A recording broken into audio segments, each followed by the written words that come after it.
On the hillside drear the fir tree dies, all bootless its needles and bark. It is like a man whom no one loves. Why should his life be long?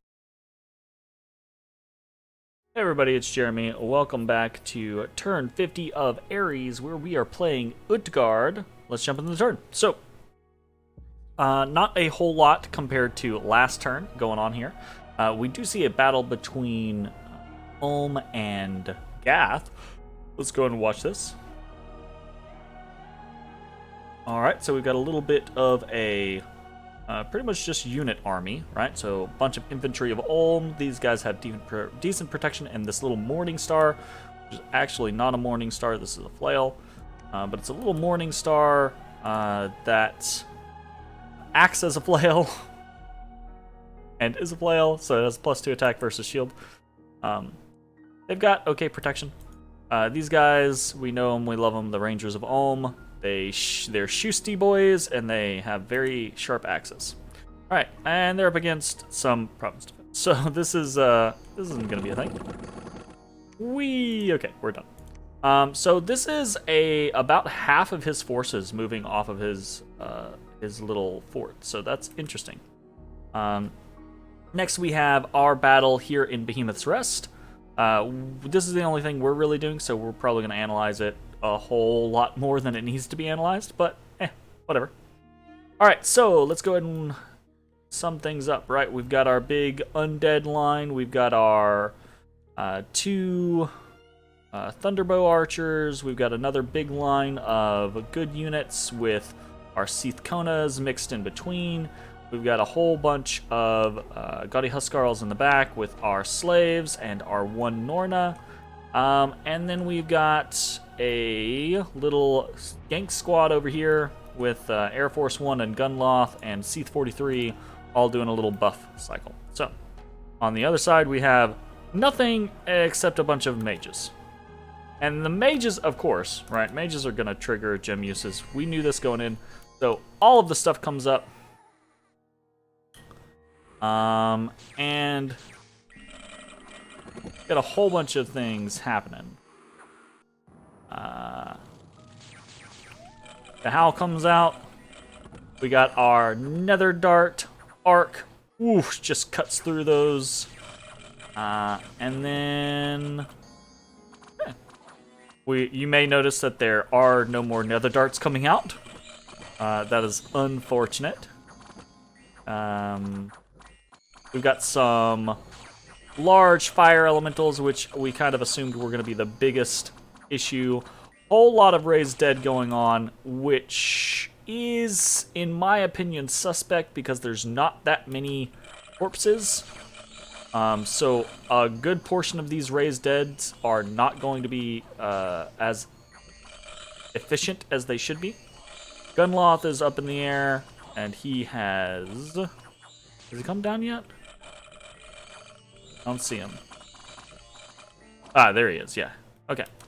So he's come down. I think he's actually getting to do anything. And pretty much the whole thing is routed except for this one guy who is now dead. Yay. I guess we've got a couple of skeletons back here. Oh, we had okay, I missed a guy. Alright, so. Looked pretty alright. Except it wasn't. It absolutely wasn't. It was horrendous. Well, I say it was horrendous. It was a risk that we knew we were taking, but a bunch of things went wrong. So let's take a look at the actual in-depth. So, we lost 2 Jotun werewolves. We lost 29 long deads, 11 long dead giants, 42 versus 39. That's perfectly fine comparability, right? I would be fine, except for these 2. Now, I know why we lost them. We lost them because of fatigue. We knew kind of going in. I didn't do any testing or anything like that, so I knew that it was a possibility that 24 Seaths was going to be too much for the werewolves to handle. I guess I thought that they would be fine, that we might get some dippage and we might get a bunch of afflictions, but I thought they would be fine. But I think for this many at this point, you kind of need 6 werewolves at least. Obviously 8 being the better scenario there to get the next level up, etc. But it is what it is. So let's actually jump into the battle and point out a couple of different little things that are annoyances, problems, some of them the game, some of them me, etc. So, let's start things off. Everything starts off pretty normally. The communions all come out. The blessings all come out. That's all great. The wind guide comes out. Also, the flaming arrows come out. Right? So the wind guide comes out, and he uses 2 air gems instead of using a single air gem. Even though he is on conservative gem usage, he uses 2 air gems. So now he has 1 less casting of Wind Guide, and I hate this.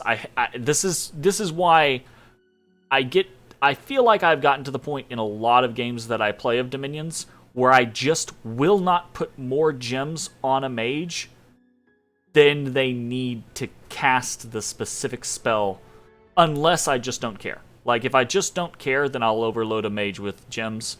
But it's legitimately getting to that point. It's very frustrating. Like, Illwinter, please. Please.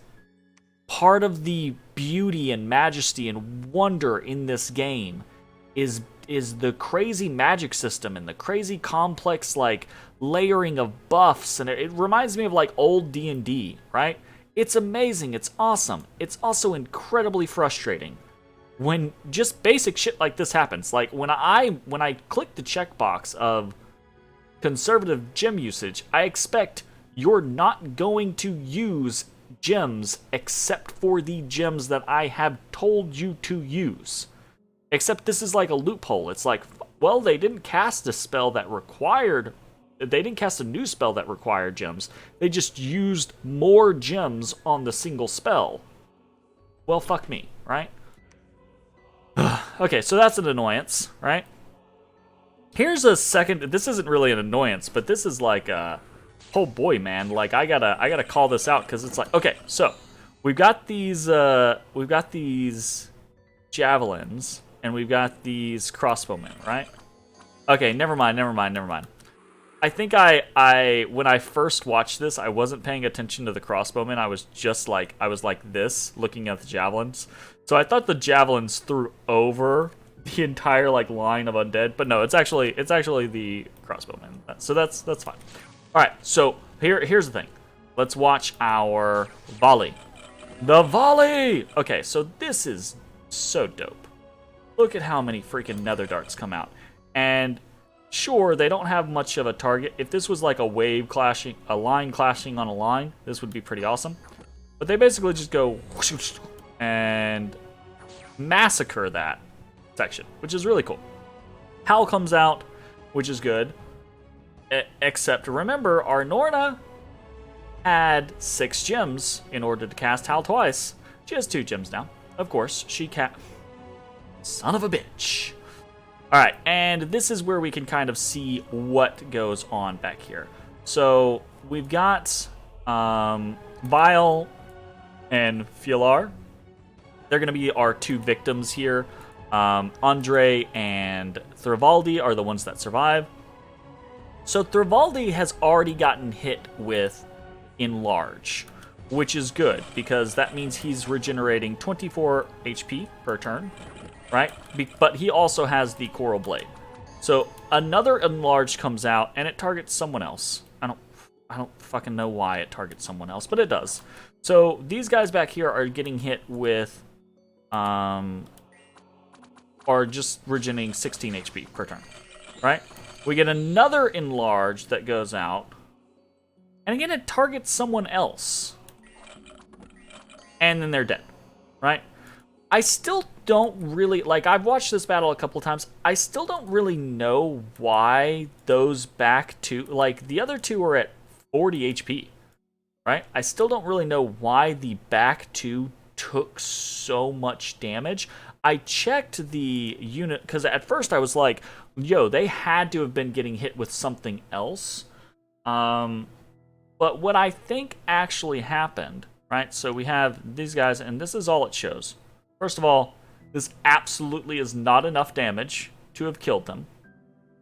So that's annoying. That again, I'm not getting the information. I'm not getting the actual detailed information of what killed my units. Again, same for here, right? But I think I do understand. Like, no, it doesn't show me. Never mind. So I think the reasons why Andre and Thorvaldi might have survived is because I think they were getting healed more frequently by like healing light spells, because someone keeps casting healing light. Not sure who. Is it? Oh, hold up. Okay, never mind. No, we have it. Okay. I was gonna say I thought maybe the person who wasn't supposed to use their gems was using, but it's not. So at the end of the day, I don't really know why Andre and Thorvaldi survived while the other two did not. Because here's the thing, right? It's not like when the other two died, my communion suddenly broke or suddenly fatigued out. None of these people are fatigued out. Like, they just keep tagging these guys. like they just keep, the communion goes, and it gets really sketchy here or there, right? Like, I want to say Andre in specific gets pretty low, but like, they don't stop spamming, you know? So I don't know why, if these two could survive, right, while everyone else keeps casting. Like, look at all this. No one stops casting. Everyone just keeps casting. You know? I do see a bunch of healing lights coming out, so I think maybe, like, they keep getting hit with things and they keep getting topped off, right? So that's the only thing that I can think of is that the Seaths are aware of the slaves dying and they start healing them, basically. So maybe that's the reason why, is maybe because the initial buff cycle, or the initial cycle, the two basically died before the script was done. So maybe that's why. Maybe if the Seaths had been allowed to cast heals and stuff like that, it would have been fine. But I don't know. So, another thing. Let's watch from the beginning again real quick. Another issue is, obviously, where they are currently located is not, which I don't really get, right? These guys have range 40. Let's see how far. So they're here, right? When they start shooting into this back line. The Seaths in the first volley, the first and only volley of nether darts, by the way. They do not cast another volley of nether darts because no one is close enough. I'll be right back.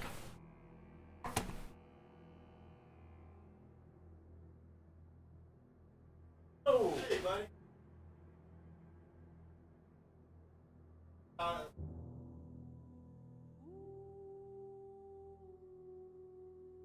Have a good one.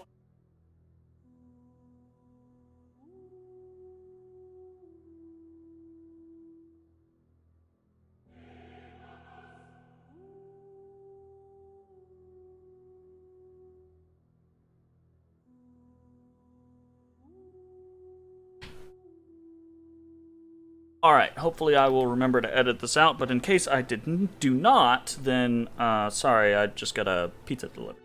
So, this is the first and only cast of nether darts because they're too far away, right? I'm surprised because at this point,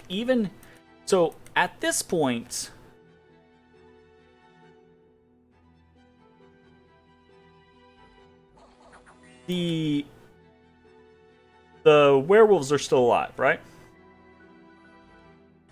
So they go to start casting things. So they start casting Raise Dead. So at this point, the werewolves are still alive. The range 40 crossbowmen are in range to shoot at this area, but these +2 magic boosted Seath Konas are not in range to nether dart them. And that seems kind of horseshit to me. So I don't know what happened there, but that's kind of annoying. Again, the grand scale of things wouldn't change the effect of this battle, just the Seaths would have gotten more kills, etc. But it makes the usability of the nether darts a little more suspect, right? It's harder to get that actually going. So we're going to have to figure out what that actually looks like. Okay, so that's pretty much it. That's all I really wanted to talk about in the battle. Ooh, I do want to watch one more thing. Like, I want to call out my my Jarls real quick. Like, watch this. So the Wind Guide comes down, and right off the bat, we get our blessings, and then we get some shots fired. And the first one just goes super wide. Like, holy crap, come on, dude. Like, you got 17 precision. Where are you shooting? But this second one, watch this, watch this. We're gonna slow-mo this. Ooh. Oh! Just deleted. Just deleted. And I actually want to, like, watch the second volley, too, because I think they keep doing a decent job. Let's slow it up. Boom, deleted. Oh, close, close. So close that he actually stunned a guy, right? Like, that's still acceptable. I still take those, right?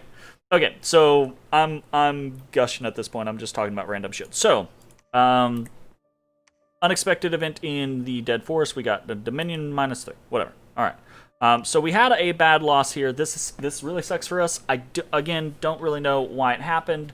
I mean, I know why it happened. We fatigued them out, but I don't know how the other group survived. Right, the other two survived when the first two didn't. Right, especially even like when I'm saying, oh well, maybe they got just heal spammed and that kept them alive. But even in that situation, right, like prior to that, sure they weren't getting heal spammed, but there were 4 of them to share the load at that point. Like, it just seems weird. So, what are we going to do? Well, we're still marching on Mighty Pillars. That does not change our plan. We're going to fight. I said this from the beginning. We finish Nether Darts, we're going to fight. So, we are changing up our design and scripting a bit. We're going to try to... Basically, all of our Nether Darts are coming... Actually, we're going to have them advance and cast spells. All of our nether darts are coming off of the communion, right? We're going to have them all cast a single body ethereal in the hopes that they actually cast it on themselves to protect themselves, mind you, right?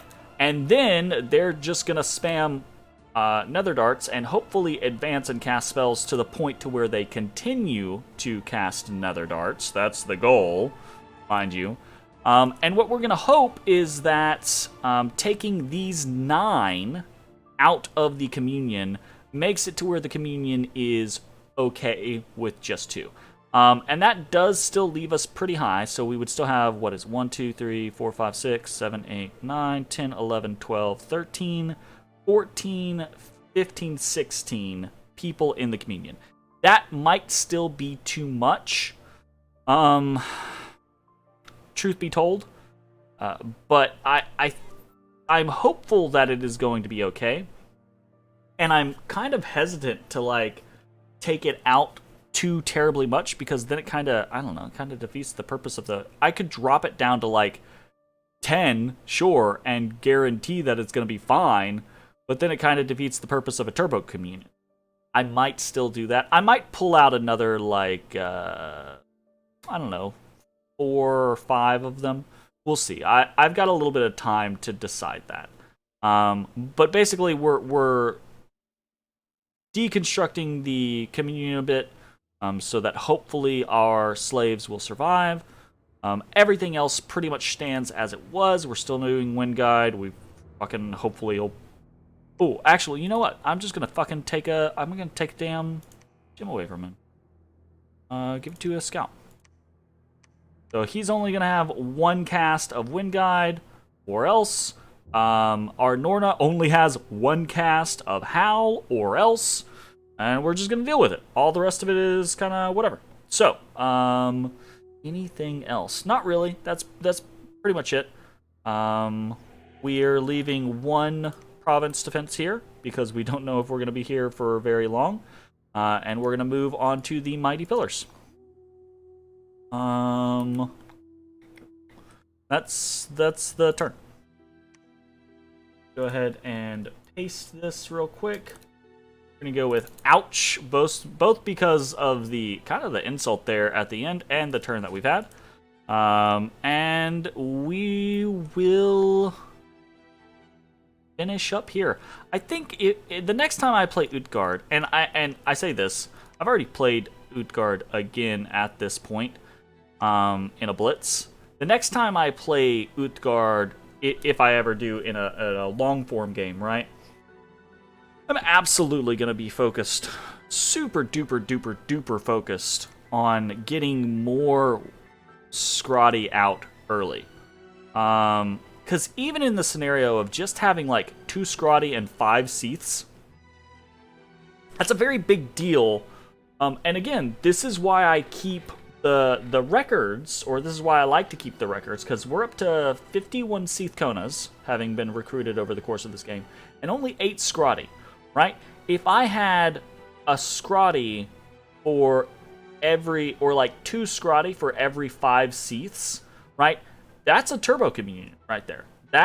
Those 2 Scrotty, it's not a super strong Turbo Communion, right? But those 2 Scrotty can power those 5 Seaths indefinitely, forever, right? Without real concerns about fatiguing out and dying. But having just like the masses isn't nearly as efficient, right? I definitely came into this this nation with more of a concept of we're going to use Seath Konas as communion slaves, when in reality it's just way more valuable to use Scrotty as communion slaves. I really expected that I was going to be using Scrotty more for thugging, but I just failed to realize that Utgard late-age Scrotty are not nearly as good as early-age Scrotty are, right? Because of the path loss. So, that is pretty much it. Interesting, fun things. We're gonna make an attack on Ulm, and we're gonna see how it goes. And I will see you all next time. Peace.